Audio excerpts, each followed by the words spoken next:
El hierro quemaba contra su piel como brasas del mismísimo infierno, y cada respiración era un esfuerzo titánico contra el peso que oprimía su pecho. Sus manos, otrora capaces de trazar las más delicadas miniaturas en los pergaminos sagrados, ahora temblaban incontrolablemente contra las cadenas que las mantenían aprisionadas. El acre olor del metal caliente se mezclaba con el aroma penetrante del incienso que aún impregnaba sus andrajosas vestiduras, creando una sinfonía olfativa que resumía toda su jornada. La pureza transformada en agonía, la devoción transmutada en resistencia. Las húmedas piedras de la mazmorra parecían transpirar la misma esencia de la crueldad medieval, mientras los ecos lejanos de oraciones susurradas resonaban entre las paredes como fantasmas de una fe que se negaba a morir. Aún ante todo, su fe no vaciló. Pero, ¿cómo un joven escriba, cuyo mayor pecado fue copiar textos sagrados con la pasión de quien ve a Dios en cada letra, llegó a este momento de suprema prueba? ¿Cómo la inocencia se convirtió en herejía a los ojos de aquellos que debían proteger la esencia misma de la divinidad? Fray Tomás nació en una pequeña aldea cercana a Toulouse en el año 1207, cuando Europa hervía bajo el calor de las tensiones religiosas y políticas que definirían el siglo XIII. Sus padres, campesinos devotos cuyas manos callosas conocían mejor la tierra que cualquier libro, vieron en su hijo una chispa diferente, aquella insaciable curiosidad que le hacía cuestionar no la fe, sino las formas en que se manifestaba. A los 7 años, cuando otros niños jugaban con piedras y palos, Tomás dibujaba símbolos en la tierra, intentando reproducir las letras que veía en los escasos manuscritos que llegaban a la iglesia del pueblo. Su madre, una mujer de ojos profundos como pozos de agua bendita, susurraba plegarias de agradecimiento cada vez que lo veía inclinado sobre sus dibujos, como si presentía que Dios había tocado a aquel niño con un propósito especial. El monasterio de San Cernín, que se alzaba majestuoso en el horizonte como una fortaleza de la fe, se convirtió en su hogar a los 12 años. Las piedras románicas de sus muros parecían contener siglos de oraciones, y los corredores resonaban con el murmullo constante de las escrituras, siendo copiadas, estudiadas, preservadas. Allí, rodeado por el reconfortante olor del pergamino y la tinta fresca, Tomás descubrió su verdadera vocación. Sus manos, aún jóvenes pero ya firmes, se deslizaban sobre los manuscritos con una precisión que impresionaba incluso a los escribas más experimentados. Cada letra era una pequeña obra de arte, cada página una ofrenda silenciosa a lo divino. Pero la Edad Media no era una época que tolerase la contemplación pacífica por mucho tiempo. Los vientos de la cruzada albigense soplaban con fuerza creciente a través de la región, trayendo consigo el olor metálico del miedo y la sospecha. El Papa Inocencio III había declarado la guerra a los cátaros, aquellos herejes que osaban cuestionar la autoridad absoluta de la Iglesia de Roma, y cada monasterio, cada escriba, cada pensamiento que se desviara de la ortodoxia más rígida se convertía en potencialmente peligroso. Fray Tomás, en su inocencia, aún no comprendía que su propia devoción a las escrituras originales, su curiosidad sobre las variaciones entre los textos, su sed insaciable de conocimiento, eran semillas que podían germinar en un terreno considerado herético. La primera sospecha surgió cuando tenía tan solo 17 años. Durante una visita del inquisidor Guillermo Arnaldi al monasterio, Tomás fue sorprendido copiando un texto que contenía pequeñas anotaciones marginales cuestionando ciertas interpretaciones teológicas. No eran blasfemias, no eran negaciones de la fe, eran simplemente las inquietudes naturales de una mente joven y brillante intentando comprender las complejidades de la palabra divina. Pero los ojos del inquisidor, pequeños y penetrantes como los de un halcón, no veían curiosidad intelectual, veían peligrosa presunción. El olor a cuero y hierro que emanaba de sus vestiduras parecía impregnado de una autoridad que no admitía cuestionamientos. Si esto te está tocando de alguna manera, aprovecha ahora y suscríbete, hay mucho más por venir. Así lo encontraron a la mañana siguiente, inclinado sobre el manuscrito prohibido, con la tinta aún fresca resbalando de sus dedos como si fuera la propia sangre de su condena. El inquisidor Guillermo Arnaldi había regresado al monasterio para una investigación más exhaustiva, y el momento no podría haber sido más fatal. Sus pequeños y penetrantes ojos se fijaron en el joven escriba con una satisfacción casi palpable, como si finalmente hubieran encontrado a la presa que buscaban. La acusación fue formal y devastadora: herejía, posesión de textos prohibidos, corrupción de la fe. Tomás intentó explicar que su intención era puramente académica, que su amor por las Escrituras no disminuía su devoción a Dios, pero sus palabras cayeron en oídos sordos. La maquinaria de la Inquisición, una vez puesta en marcha, no conocía la misericordia y el arrepentimiento. Fue removido del monasterio en la oscuridad de la noche como un criminal común, llevado a las mazmorras de la ciudad donde aguardaría su juicio. El contraste no podría haber sido más brutal. De las acogedoras paredes del monasterio, donde cada piedra irradiaba siglos de devoción, fue arrastrado a las profundidades húmedas y fétidas de la prisión inquisitorial. El olor a humedad y orines se mezclaba con el aroma dulzón de la putrefacción, creando una atmósfera que parecía diseñada para quebrar el espíritu antes incluso de que comenzaran los interrogatorios. Las cadenas que sujetaban sus muñecas eran lo suficientemente pesadas como para recordarle constantemente su condición de prisionero, pero no tan apretadas como para impedir la circulación. Los inquisidores sabían que un hereje muerto no podía confesar sus herejías. Los días se convirtieron en semanas y las semanas en meses de una rutina cruel y calculada. Todas las mañanas, Tomás era llevado a la sala de interrogatorios, donde el inquisidor Guillermo Arnaldi lo esperaba con la paciencia de un cazador experimentado. Las preguntas eran siempre las mismas, formuladas de maneras ligeramente diferentes, buscando contradicciones, inconsistencias, cualquier grieta en la armadura de la fe que pudiera ser explotada. A cada negativa, a cada intento de explicación, sus pequeños ojos se entrecerraban un poco más, como si estuvieran midiendo el grado de obstinación del acusado. Su cuerpo era frágil, pero su alma ya era eterna. Esta verdad se volvió cada vez más evidente a medida que los métodos de persuasión se intensificaron.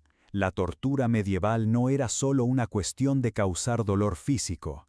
Era una ciencia sombría que combinaba sufrimiento corporal con presión psicológica, diseñada para quebrar no solo el cuerpo, sino la propia esencia de la resistencia humana. Los instrumentos utilizados por los inquisidores eran variados e ingeniosos, cada uno desarrollado para atacar diferentes aspectos de la resistencia humana. El potro, una mesa de madera equipada con cuerdas y poleas, era usado para estirar el cuerpo del acusado hasta que sus articulaciones se separaran con crujidos audibles. Tomás fue sometido a este tormento varias veces, sintiendo sus huesos dislocarse mientras sus oraciones se transformaban en gemidos involuntarios. Pero incluso cuando el dolor se volvía insoportable, cuando cada fibra de su ser gritaba por alivio, se negaba a confesar crímenes que no había cometido, herejías que no había abrazado. La rueda, otro instrumento favorito de los inquisidores, rompía los huesos lentamente, uno a uno, mientras el acusado permanecía consciente para sentir cada fractura. El sonido de los huesos rompiéndose resonaba en la sala como una sinfonía macabra, acompañado por los gemidos sofocados que escapaban a través de la mordaza de cuero. Tomás, atado a aquel instrumento infernal, sentía su cuerpo deshacerse pedazo a pedazo, pero su mente permanecía extrañamente clara, como si el dolor físico hubiera liberado algo esencial en su alma. Los hierros calientes, aplicados en puntos específicos del cuerpo, dejaban marcas que ardían durante días, recordándole constantemente al prisionero su condición. El olor a carne quemada se mezclaba con el aroma del incienso que aún impregnaba las vestiduras de Tomás, creando una yuxtaposición grotesca entre lo sagrado y lo profano. Pero ni siquiera cuando los hierros tocaban su piel renunciaba a su fe, no a la fe en Dios, sino a la fe en que la verdad prevalecería sobre la crueldad. La privación del sueño era quizás el tormento más sutil y eficaz. Tomás era mantenido despierto durante días seguidos, interrogado continuamente por equipos de inquisidores que se relevaban para mantener la presión constante. Su mente, privada del descanso necesario, comenzaba a crear alucinaciones vívidas. Veía a su madre susurrando oraciones en rincones oscuros, oía las campanas del monasterio tocando melodías imposibles, sentía el perfume de las flores del jardín del monasterio mezclándose con el hedor de la prisión. Pero incluso en este estado de casi demencia, se aferraba a sus convicciones con una tenacidad que impresionaba incluso a sus torturadores. La gota, literalmente, era otro método usado para quebrar la resistencia. El prisionero era atado de espaldas mientras gotas de agua caían constantemente sobre su frente, creando una tortura psicológica que podía durar semanas. El sonido constante del agua goteando se convertía en un ritmo que penetraba en el alma, resonando en los momentos de silencio como un recuerdo constante de la impotencia. Tomás, sometido a este tormento durante días interminables, descubrió que podía transformar el ritmo de las gotas en una cadencia para sus oraciones, usando la propia tortura como una forma de meditación forzada. Pero quizás el método más cruel fuera la esperanza falsamente ofrecida. De vez en cuando, el inquisidor Guillermo Arnaldi aparecía con una expresión casi benevolente, sugiriendo que todo podría acabar si Tomás simplemente admitía sus errores y pedía perdón. «Eres joven», decía con voz casi paternal, «aún hay tiempo para la redención. Confesa tus pecados y vuelve al seno de la Santa Madre Iglesia». Estas ofertas de misericordia eran quizás más devastadoras que cualquier tortura física, pues atacaban directamente la esperanza que mantenía a Tomás vivo. Durante meses, su cuerpo fue sistemáticamente destrozado. Sus dedos, antes hábiles con la pluma, fueron aplastados uno a uno para que nunca más pudiera escribir textos heréticos. Su espalda fue azotada hasta que cada movimiento era una agonía, para que recordara constantemente el peso de su supuesta rebeldía.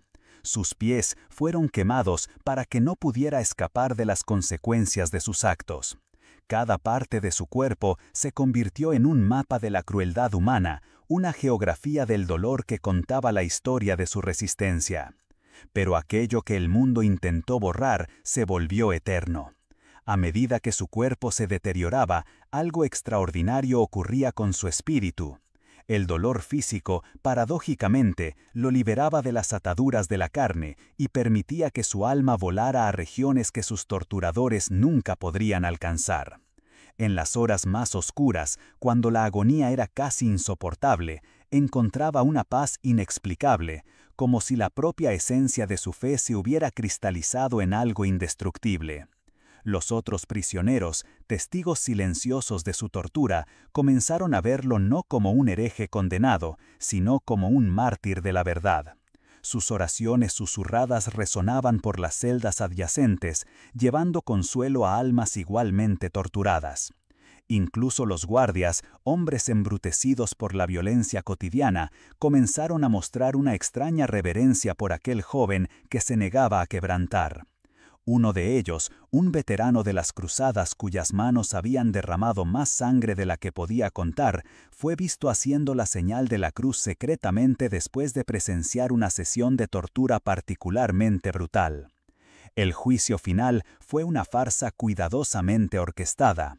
Tomás fue arrastrado al tribunal público, su cuerpo destrozado apenas podía mantenerse erguido, pero sus ojos aún brillaban con una luz que ninguna tortura había conseguido extinguir.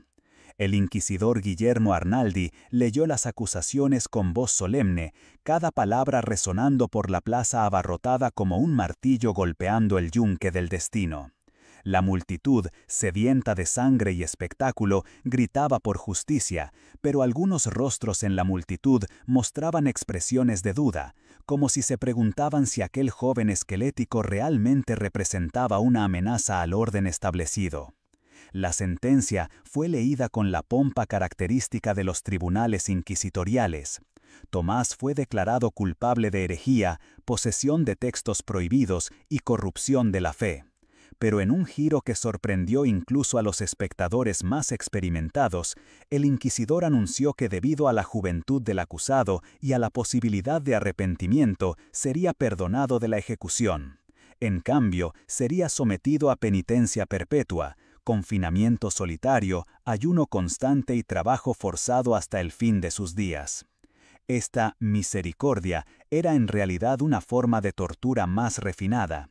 La muerte habría sido una liberación, la vida en confinamiento perpetuo era una agonía prolongada que duraría décadas. Tomás fue llevado a una celda especial, construida específicamente para prisioneros de larga duración. Un espacio tan pequeño que apenas podía ponerse de pie, con una abertura minúscula que permitía solo unos pocos rayos de luz al día. Allí debía pasar el resto de su vida copiando textos aprobados por la Iglesia, usando sus habilidades de escriba para servir a la misma institución que lo había torturado. Pero ni siquiera esta ironía cruel logró quebrar su espíritu. En las largas noches de su prisión, cuando la oscuridad era completa y el silencio absoluto, Tomás seguía rezando. Sus oraciones, susurradas en un hilo de voz, resonaban por las piedras húmedas como una afirmación constante de que la fe verdadera no podía ser destruida por la crueldad humana. Allí debía pasar el resto de su vida copiando textos aprobados por la Iglesia, usando sus habilidades de escriba para servir a la misma institución que lo había torturado.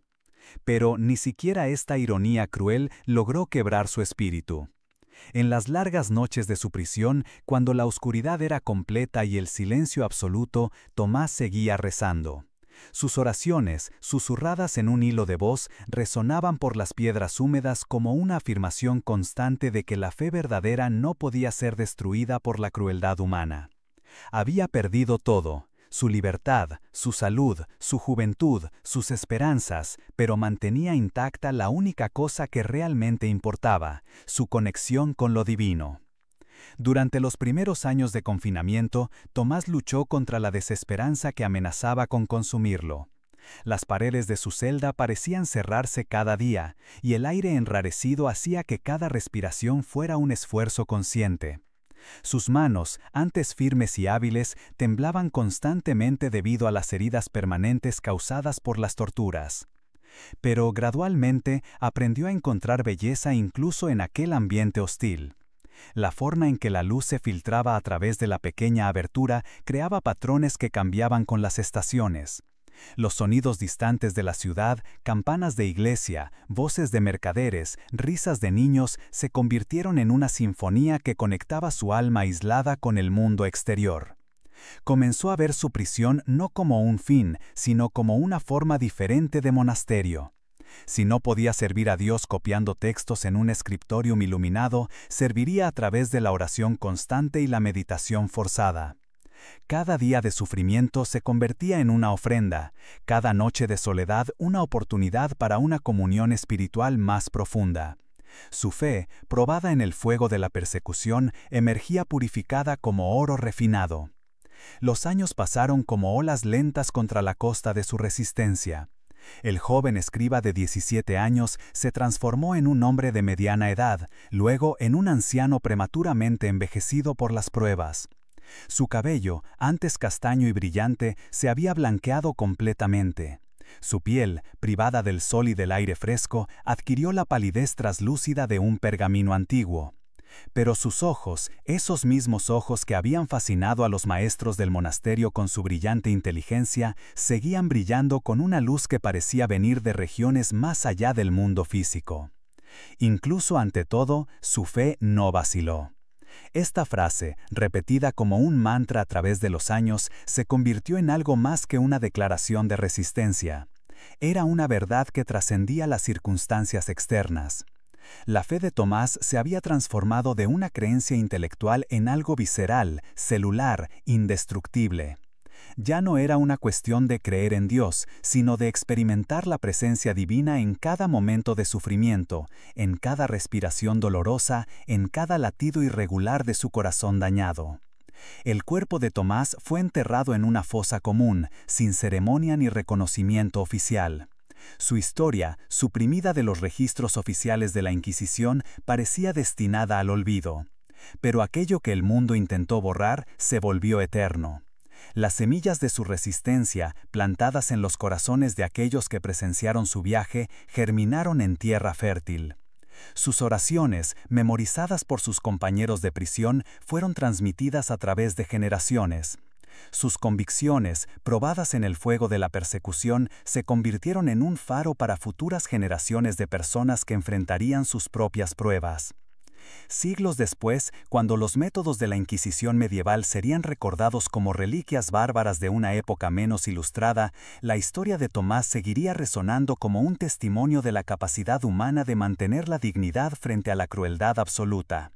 Su cuerpo era frágil, pero su alma ya era eterna. Una verdad que trascendía los límites temporales de su existencia física y se convertía en parte del patrimonio espiritual de la humanidad. La ironía final de su historia reside en el hecho de que, intentando destruir a un supuesto hereje, la Inquisición creó inadvertidamente un mártir cuya influencia se extendería mucho más allá de los muros de su prisión. Los métodos horribles utilizados para quebrar su resistencia solo fortalecieron su fe, y el intento de silenciar su voz solo amplificó su mensaje. Incluso ante todo, su fe no vaciló. Y en esa constancia inquebrantable reside el verdadero milagro de su existencia. La prueba de que hay aspectos del alma humana que ninguna tortura puede alcanzar, ninguna crueldad puede destruir, ninguna injusticia para siempre. El legado de Fray Tomás no reside en los textos que copió o en las cuestiones que planteó, sino en la demostración viva de que la verdadera fe trasciende las instituciones que dicen protegerla. Su vida se convirtió en una paradoja poética. Cuanto más fue perseguido por herejía, más profundamente abrazó la esencia del cristianismo. Cuanto más fue torturado físicamente, más se liberó espiritualmente. Cuanto más fue silenciado oficialmente, más resonó su voz a través de los siglos. Aquello que el mundo intentó borrar se volvió eterno. Y en la eternidad de esta verdad encontramos tanto la condena de los métodos medievales de castigo como la celebración de la resistencia humana frente a la opresión absoluta.